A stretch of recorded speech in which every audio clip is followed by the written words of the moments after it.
it was a real wrestle that I was having with God around the difference between assignment and impact.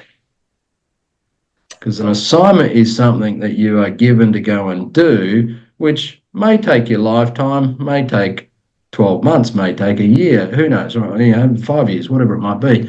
Whereas impact is something we can constantly have for God.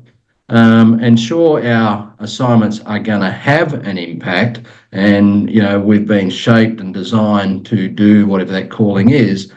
But we can constantly be having this impact for God if we're intentional about it and desiring to do that, right?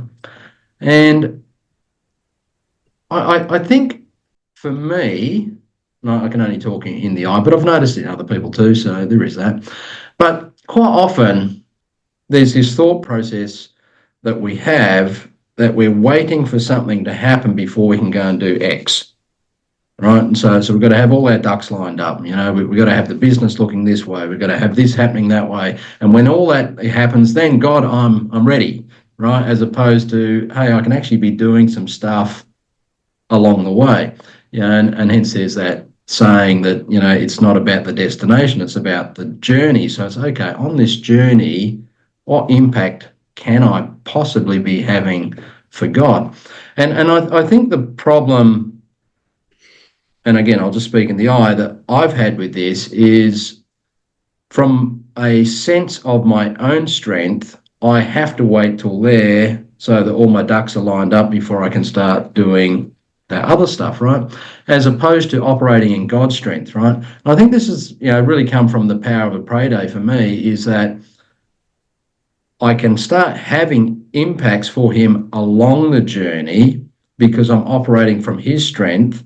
And it's something that Dave Hodson from KI has said quite a lot, is that if I'm working from rest, I've rested in the Lord in my pray days, I'm working from rest, therefore my strength is different because it's a supernatural strength as opposed to my natural strength. And so whilst that's the gift, I've still got a responsibility to be intentional with that gift of strength to do these impacts for him. And so I heard someone saying the other day, it was that whole thing of what's God's will for my life. And in the conversation that I was kind of part of, but kind of wasn't part of, I mean, I was there, but it wasn't really I was just really an observer, a hearer. In that conversation, there was this confusion, in my opinion, between God's will for my life and God's call on my life. Right? And so God really started to drop this into my lap this afternoon of what his will is versus his call. So his call is for me to go do X, whatever X might be, like, Esther got to do, David got to do, Paul got to do, whatever, and all of us will get to do. So it's dialing into that calling. But his will for our life is so much different, right? And so we can start with some classic verses in the Bible where Jesus gives the great commandment: love the Lord your God with all your heart, with all your soul, with all your mind, and love your neighbour as yourself. So right there we go, oh, that's God's will, is to love him, then love others, right?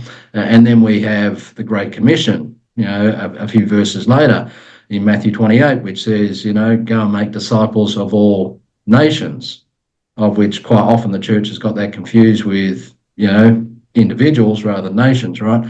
Now, do we need to make disciples of individuals? Of course, but the commission is the nations, right? So that's God's will for our life. So it's like, okay, so how am I playing those things out? But then what I discovered was there's like a truckload of verses, and this is not exhaustive, but I'm going to read each one of them that I just quickly came across rather than deep diving. So 1 Peter 2:15 says, "For such is the will of God, that by doing right you may silence the ignorance of foolish men." All right, so God's will for us is to do what's right so that we silence people.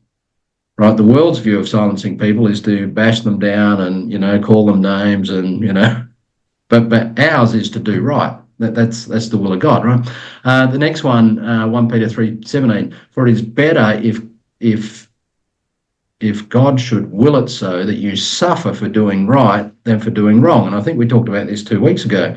Like, we don't always have to be right to be righteous. Sorry, let me say that differently. If we suffer when we've done right, we don't have to defend ourselves, because God will defend us somewhere else, right? So let me just say it that way.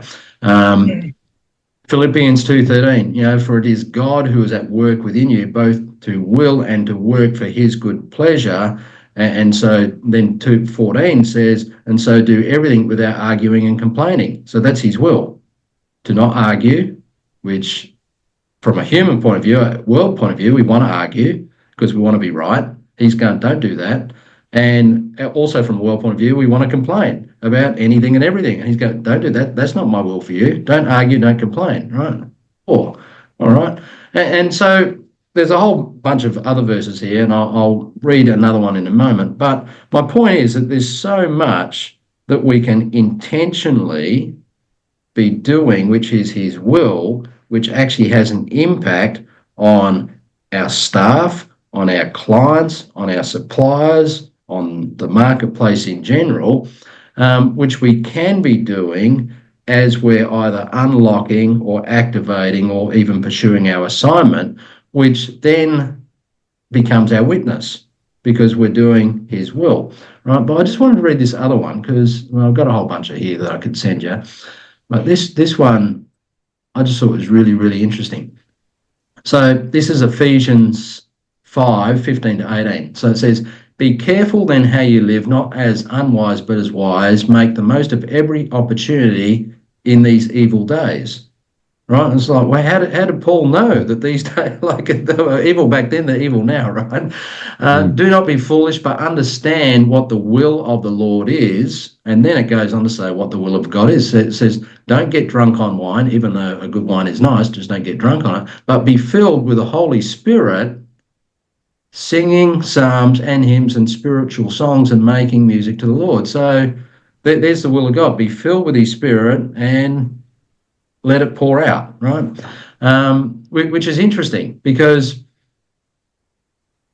I imagine for you guys, as for me, that, when you're having a down and out day, there's usually two things for me that can change the tone of that. One is worship, and the other I've discovered recently is praying for others. And by the time you finish praying for others, you've forgotten about all the things you were down and out about because you're lifting others up, right? But there's the same with worship because now you're lifting him up instead of your problems. Yeah. So I just thought this really interesting that this whole will of God thing is really our way of living as kingdom builders. Now, it's obviously the way of living for all Christians, but we're not talking about all Christians. We're talking about us as the kingdom builders. So, how do we really set ourselves apart?